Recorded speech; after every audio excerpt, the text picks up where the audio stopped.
Okay, I'm going to go ahead and get started here. I was just saying that, we've been talking about this short semester with Hari Raya and Ramadan being the first 2 weeks of the short semester, then Eid and everything else.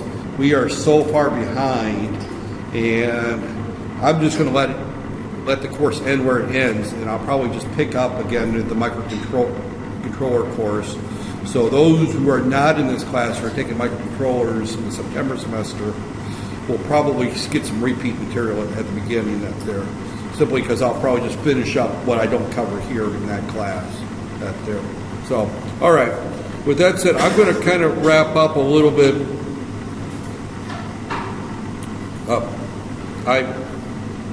I finished up last time talking about the fully buffered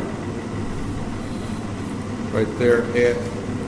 Right there. I went through this slide, and actually I brought it up in the textbook, as I recall, yesterday, where I looked at the fully buffered system. That's where I ended up up there.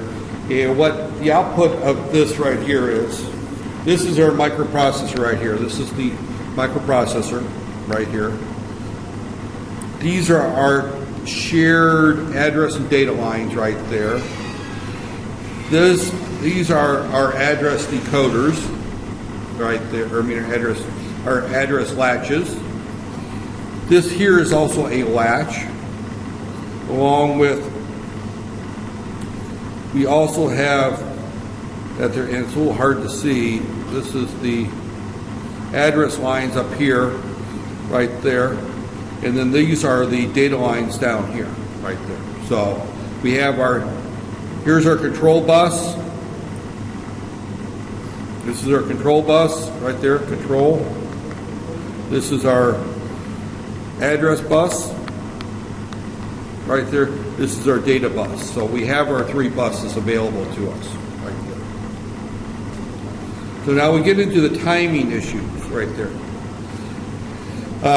Things have to happen, as I mentioned, that every embedded system, it's the finite state machine, microprocessor has to have a clock, and things have to happen on specific clock edges at specific times in order for everything to work correctly, right there. And that's what this particular section is talking about, is the basic timing right here. There's the 3 buses. If we're going to write data to memory, the processor has to output the memory address, the data, and then it also has to take the correct control lines active, right there. So, for example, if I want to write the memory, I have to put the address out. I have to pulse the ALE right there in order to latch the address on the bus, right there. Then I have to put the data out there on the bus, and then I have to pulse the write not and the memory not lines have to be active right there. So I have to first address, second the data, and then third the control lines right there. All 3 things have to happen at the correct time in order for a memory write to occur. Right there. This is somewhat what we're looking at. 1 bus cycle is 4 clock cycles. That's an important thing to remember there. 1 bus cycle equals 4 clock cycles right there. So it takes 4 clock cycles to do a write or a read. Right there. The first thing we have to do is we put the address out there. Now, this is showing the address bus as maintaining a solid address the whole time. We already talked about the fact that the address and data lines are multiplex right there. So we have a valid address here, and during this time, the ALE has to be latched in order to keep this address valid the whole time. So this particular timing diagram, don't ask me why the author left it off, but left off the ALE as one of the lines set there. But the ALE is a line that has to be pulsed high during this first clock cycle. So during the first clock cycle, the ALE is pulsed high. I'll repeat that a third time. During the first clock cycle of a write or read operation, the ALE is pulsed high and taken low. The reason it's done is to latch the address. I repeated that 3 times because, it's going to be someplace that there, The part of that ALE timing is that it's pulsed high during this first clock cycle, right there. Typically, it's taken high here and then taken back low at this point here, not there. It doesn't wait till here to go low because at that point, the valid address may disappear. So at some point during this first clock cycle, this ALE goes high, right there. So, but this is what has happened right here, is the address here in the first clock cycle is put on the address line. The data is then placed on here, and it's left on there, but notice here that this line here follows this line right here. This pulse up there. This goes high the same that there, and then this is kept high for the next half cycle, and then it starts the cycle again for the next one. So at this point here, the right line goes low, it's kept low, and while there's valid data on the data bus and a valid address, this line is pulsed, and at this point is where the data is latched into the memory device. It is not latched in here because we haven't even written the data to the data bus. Right there. The data, this is going low the same time we're taking the address away. Right there. So this is kept low until the rising edge of the fourth clock cycle during the fourth clock cycle of the bus cycle, the last fourth of the bus cycle. But there's 4 clock cycles in a bus cycle right there. It takes 4 right there. This timing diagram is a key thing in knowing whether things are working correctly right there. So if we're going to read from the processor, we get a slightly different timing diagram that's there. Same thing occurs. We got the ALE, this is our first clock cycle, and our address is there. Notice that we don't show what's on the address data bus during the second clock cycle, because that is the time in which the memory device is going to be placing the data on. Now this is during a read cycle.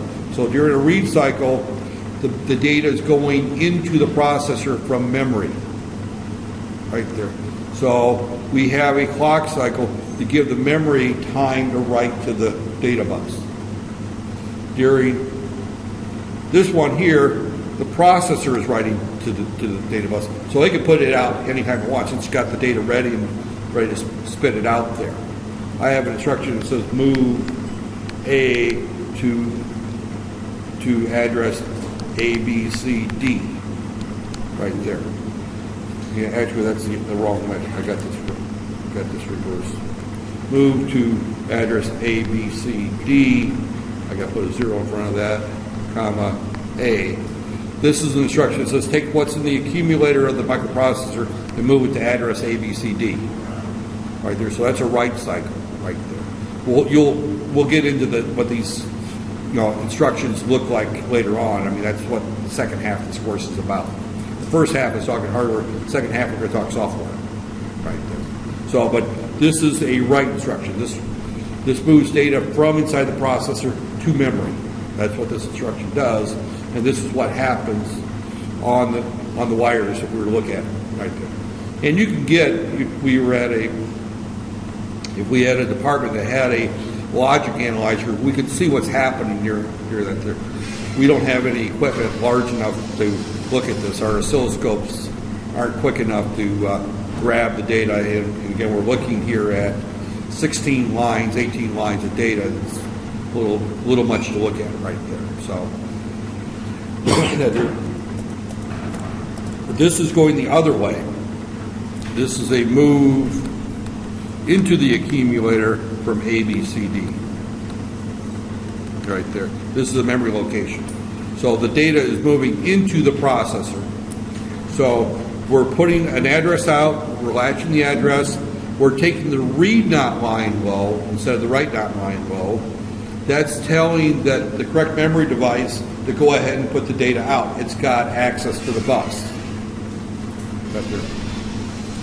One of the things I talked about yesterday was the fact that we've got all kinds of devices connected to this data bus. Only one can write to the data bus at a time, right there. And the way that a device knows whether it's got access to the data bus or I've given it the floor or permission to speak is, one, it looks at the address, and the address will tell it whether it's the right device to talk, and then the read not line will tell it whether it's the right device to talk, right there. If read not is high, then the memory doesn't talk. It doesn't. It's going to tri-state. It's going to be a high impedance output. It's not going to talk. That there. But if this read not is low and the address lines are correct, then this memory chip will then write to the data bus. Otherwise, it shuts up and stays quiet in the corner, right there. If the write not line it goes low and the address is correct, that memory device now knows that it's being talked to, and that it's supposed to take that and put it in its memory location, right there. So you need both. You need a valid address, and you need the read not or write not line to go valid in order for a memory to store the information or to write information. So you have two different lines, two different buses. In every case, the information that you're processing is on the data bus, right there. So, this would be great if we can actually physically see it, but we don't have a way of physically seeing this. But what happens is that So we've got two different cycles that happen. They're very similar to each other. The big difference is this is our data from memory. This has got a dead clock cycle because we want to give the memory time in order to put the information out. Because we just told it right here, that you're the one who's got the floor. It needs a few minutes to talk. I tell you to get up here and start giving a presentation, and you weren't given any advance warning. You're going to sit there for a couple minutes to gather your thoughts, right? You're going to look up what you got there. I assigned a homework assignment, and I look in the back of the room, and I said, the gentleman in the red shirt, can you come up to the board and work problem 12? Right there. Now, assuming you did the homework, you'll go through your papers and find problem 12 and come up and put your answer on the board. But you need time to do that. Right there. And that's what this is. This is giving the memory time to respond. Right there. This is the data on the memory, and then this latches the memory into the microprocessor. Right there. And then at which point the bus is free to flow. Right there. So timing in general, there are bus cycles. Each bus cycle equals 4 system clocking periods or T states. Newer processors can do it in 2 clock cycles, right there.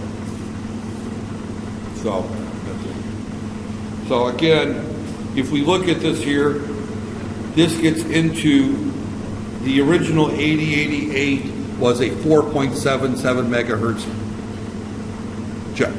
That was the operating frequency of the original. They rounded it up to 5 megahertz right there. But it was 4.77 megahertz is what the original 8088 was right there, which meant that one bus cycle took about 800 nanoseconds right there. Now we're talking down in around the 10 nanoseconds, 15 nanosecond range. I mean, things are much, much faster today right there. So again, this is the basic operating frequency, and we are getting faster and faster and faster right there. And I should point out that when we talk about the frequency of a microprocessor, we say it's a 1 gigahertz processor, 1.5 gigahertz processor. This is the clock we're talking about.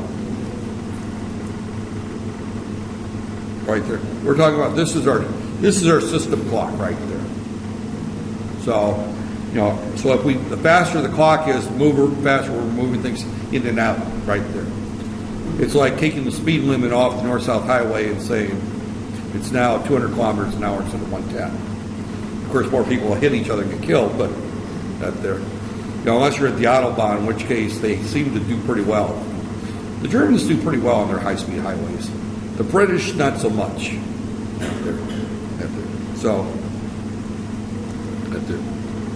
So, okay, during the first clock cycle, this is just going to repeat that there.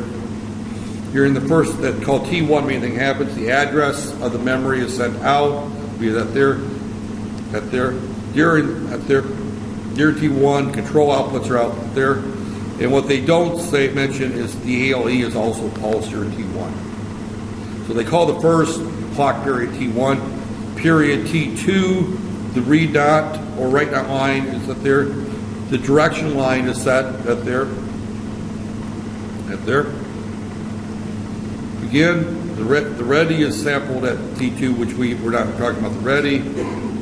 Again, if we read, the data bus is sampled at the end, T3. This is getting into more of the timing diagrams. Don't worry so much about these graphs here. And you can find the clean ones in the book. I think this one might show here they show the ALE right here. Right there, that's the only thing right there. Might be. No.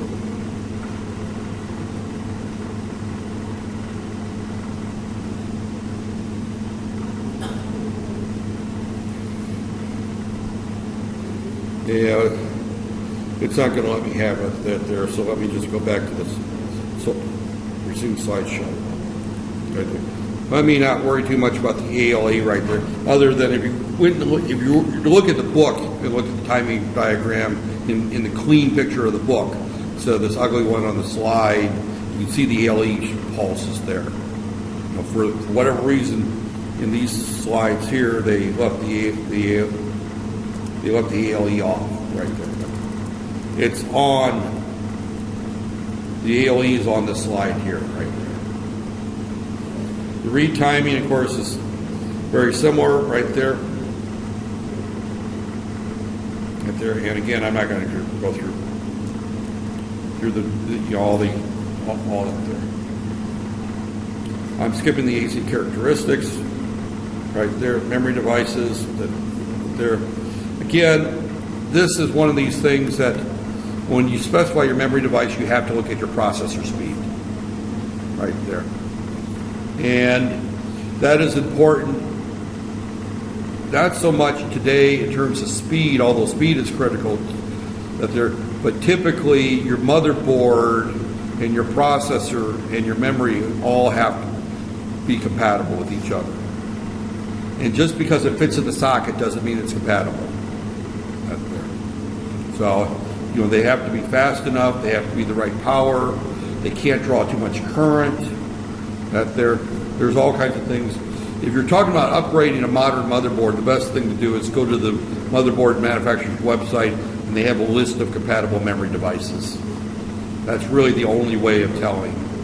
There's just so many parameters that you have to look at that there. But if you're designing a system from scratch, then you have to look at the timing right there. And again,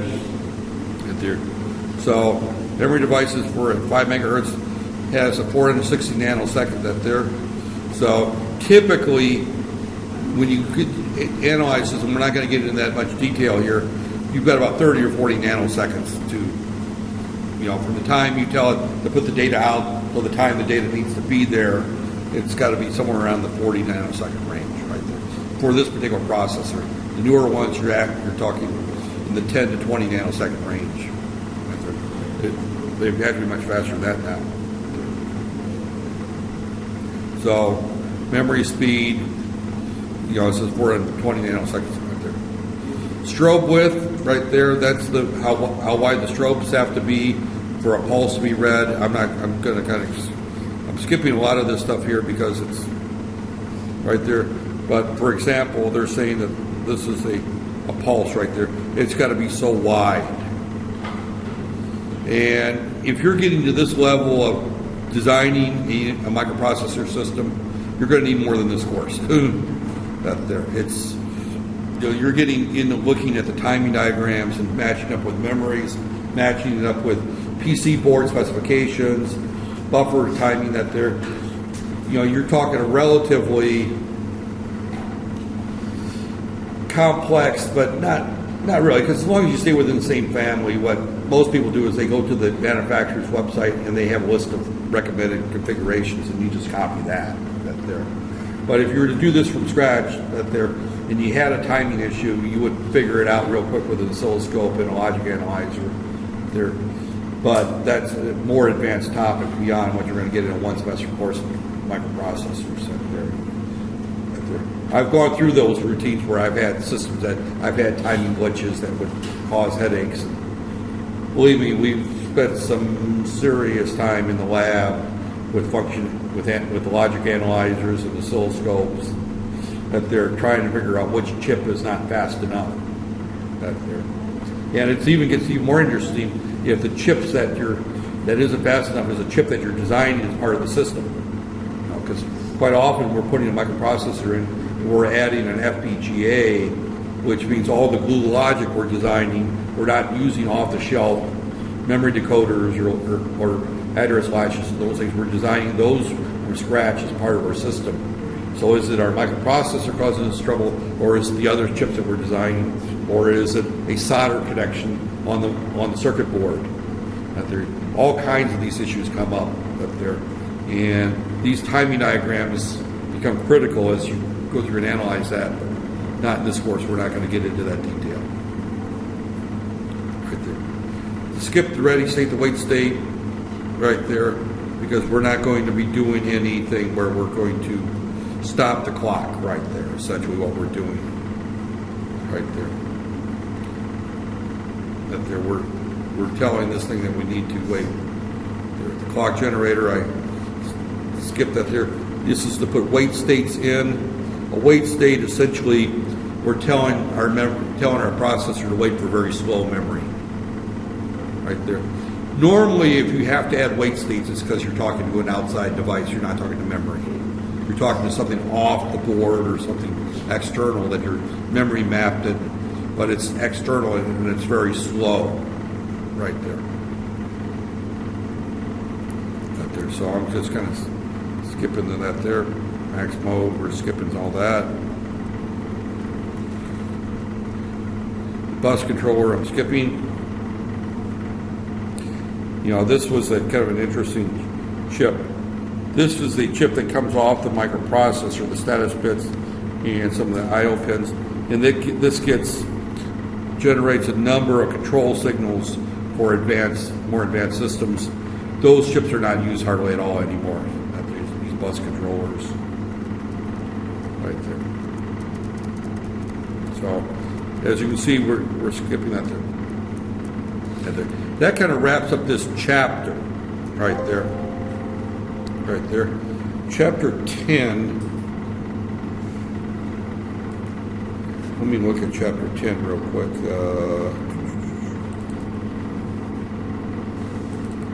Right there. Oh, no, actually chapter 10. That's the slides I just went through. Okay. Oh, I don't have chapter 10 here. Right there. And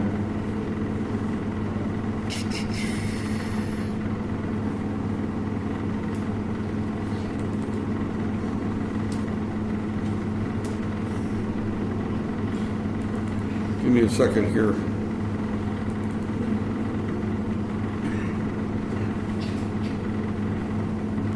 Yeah, chapter 10 is the next chapter, and for whatever reason I don't have the slides, and I'm not going to change topics, but what chapter 10 is going to lead us to do, and let me just kind of start that without going through slides for it, but I don't have the slides. But what we've got is we've got A19 through A0, right? Now, we've got these memory devices right there. And we may have, on this memory device, I may have A0 through, and I'm just going to say A10 right there. That means that there's 2 to the 11th memory devices on that right there.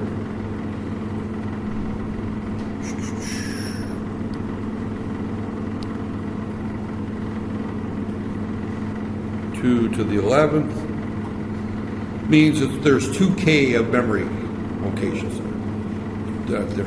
So this is a 2K by, and then if I have D0 through D7, right there, 2K by 8-bit memory device is what that is. For the sake of this class, we're only going to deal with 8-bit memory devices and 8-bit memory interfaces right there, just to keep life simple. Right there. Set that there. So we've got A0 through A10 is used to select an individual location within there. There's 2048 locations right there in this memory device. Now that leaves A19 through A11 to select what memory device we have right there. So what we have to do is we have to decode our memory or our address bus to select what memory device we have. So our next subject, as we look at this, we have a bunch of memory devices here. Right there. You know, I'll just throw a whole bunch of little boxes here. Right here.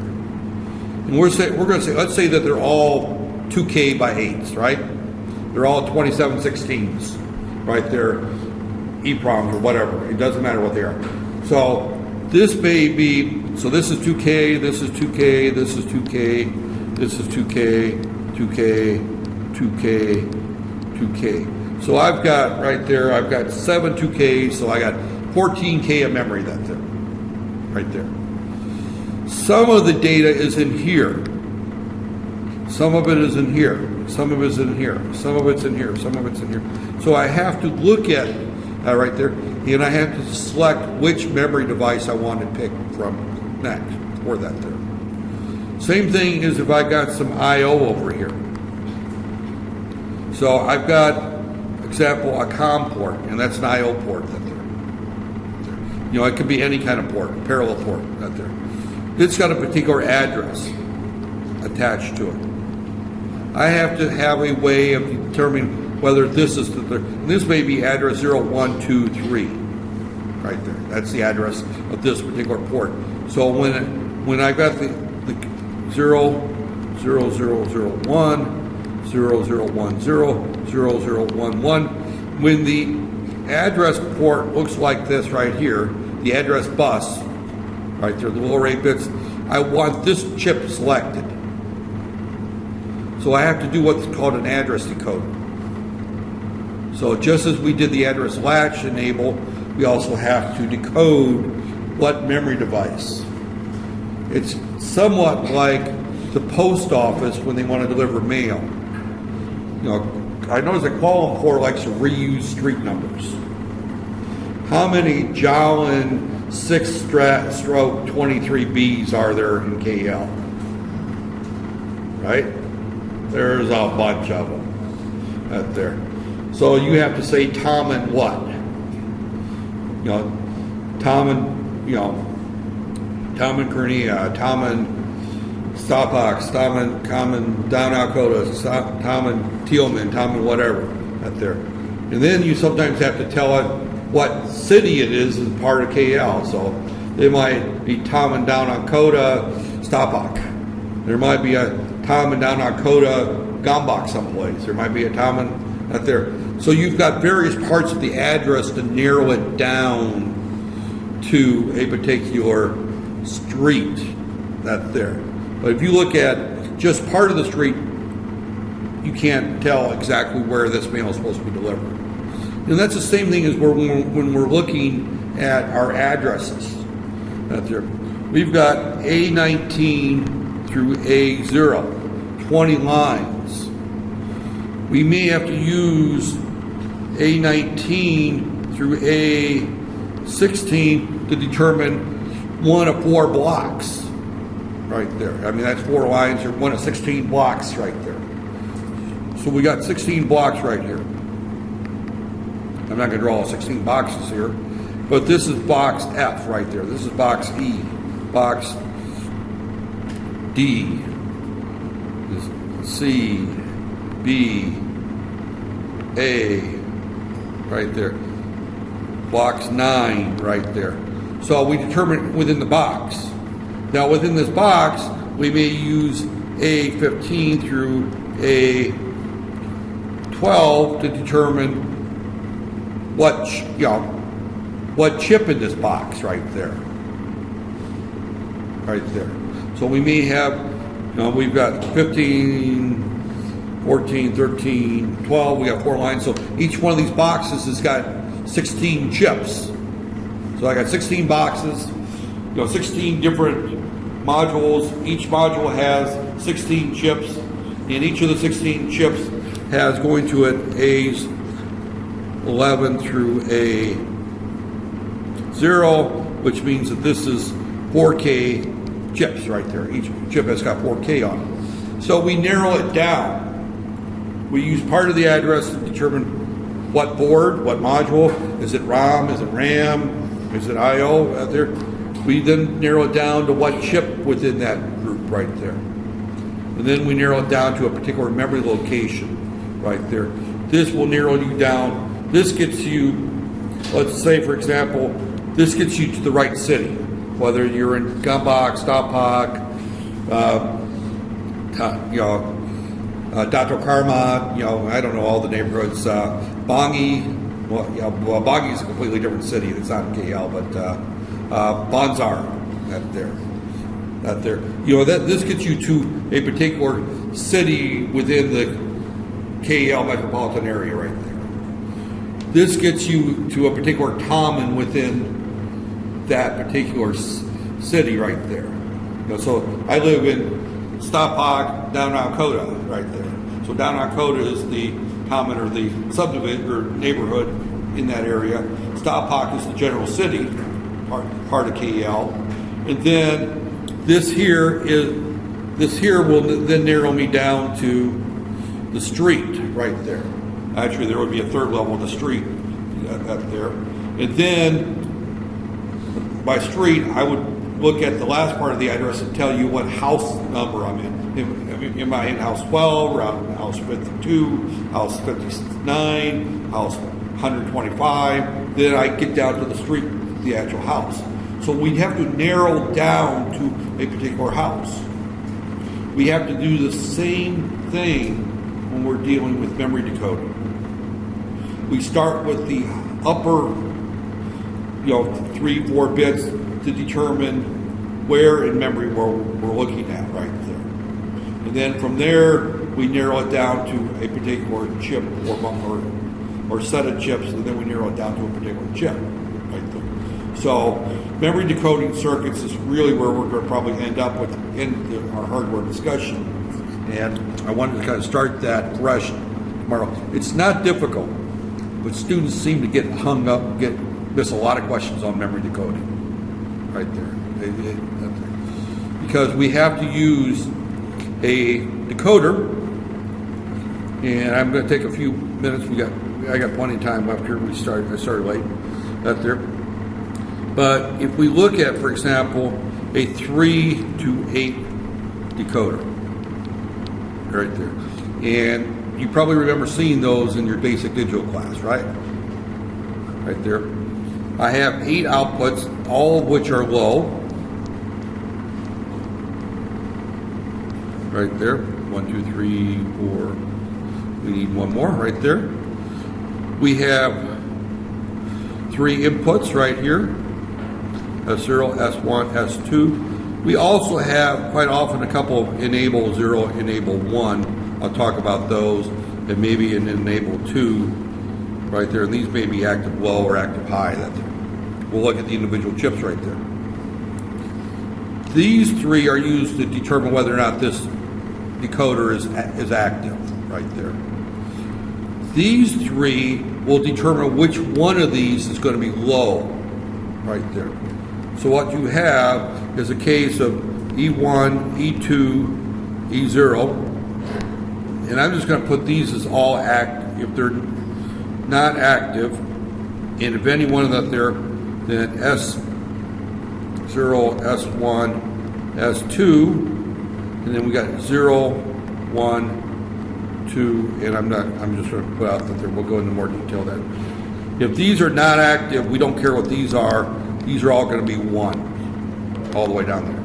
We're not going to select anything in that device. This chip is not active.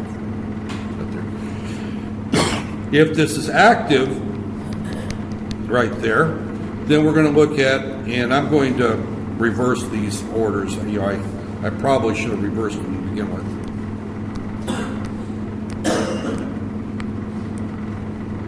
Seven, 6, 5, 0. Right there, 2, 1, 0 right there. So if this is 0, 0, 0, then this one's going to be a 0, everything else is going to be a 1. If this is ... 1, 1, 1, then this one will be a 0, everything else will be a 1. Right there. If this is 1, 1, 0, this will be a 1, this will be a 0, and everything else is going to be a 1. So only one output will be active at a time, and we can use those 3 pins. And that's the device we're going to be using to decode our memories. There. We're going to be going through, and we're going to use these 3 to 8 decoders right there. And we're going to use multiple ones right there. So I actually kind of fibbed a little bit. I used 4 lines here. I probably should be using 3 lines right there. Right there. But we use typically our enable lines as part of our decoding scheme right there. So we'll be looking at a particular, I don't have the slides up, so I'm not going to go through the particular chip that we're going to be using, the 138 3 to 8 decoder right there, but it's a standard chip. It's been used there. To be honest, we've kind of done away with some of these address decoders with more modern systems, and we do the address decoding in an FPGA that we design ourselves. That there, we don't use off-the-shelf components, but for this class we're going to use off-the-shelf components because I'm not going to make you learn how to design a gate array as far as this class out there. That's a completely different subject out there. It's much more efficient than using off-the-shelf, but the traditional way has been using off-the-shelf components out there. But the key thing is that we start out with A19 and we grab the first 3 or 4 lines and we select a group of memory, an area of memory. We take the next lines, we narrow it down, and we go from the largest block down to the smallest block. And the smallest block is going to be the individual memory chip. And you can mix memory sizes. And that's what makes this really interesting. I can have, in a system, I can have a 4K by 8. I can have a 2K by 8. I can have an 8K by 8. I could have a 16K by 8. That there. As you can see, we can get to various sizes as long as they don't add up to more than 1 meg. That there. And I can have 4 of these, 2 of these, 5 of these, and 2 of these, for example. And we have to figure out where they're going to be. And we also have to keep in mind that our memory map has to match how our software is configured. One of the things we have to look at, for example, is that the starting address, I think that's right, or it might be F0 right there. I think this is the starting address. On reset is FFFFF0. So at least that part of memory is going to have to contain ROM. So, and we have multiple types of memory that we have to put in our system right there. So we need to talk about the various types of memory. We've got ROM, RAM, and RAM is divided into dynamic versus static. right there. ROM, it can also be broken into flash, EEPROM, various types of ROM. This is read-only memory that we can't change in the system. This is memory that we can read and write to, that there. So we've got different types of memory. So what we've covered thus far is we've got to the point where we've got our buses. Now we've got to figure out how to take our buses and interface them to memory. So we're going to have to spend a couple of days talking about memory and what memory looks like right there. I don't have the slides ready for that. I'll have them for tomorrow. But we're going to first look at memory, and then we're going to look at how we wire our memory into our microprocessor. That's there. That's pretty much where we're going to end up on our discussion on microprocessors, hardware-wise. Then we'll get into the software side of it right there. And when we get into the software side, we're going to change processors just to completely confuse everybody. Right there. So I think I'm going to stop here. I'm going to let you off a little early today. That there, only because I am tired. I don't know what it is. Wednesdays I got an 8 o'clock class, and I'm not a morning person. For me to be here before 8 o'clock for an 8 o'clock class means I'm getting up at 6:30 and do my prayers and not going back to bed. So I'm ready for a nap about this time of day. So, fortunately, they only give me one 8 o'clock classes this term. I've had semesters where I've had 3 8 o'clock classes. But actually, 3 8 o'clock classes I get used to right there. Yeah, this was short, 41 minutes. Well, as I said, we're going to be making up some of the shortness that there.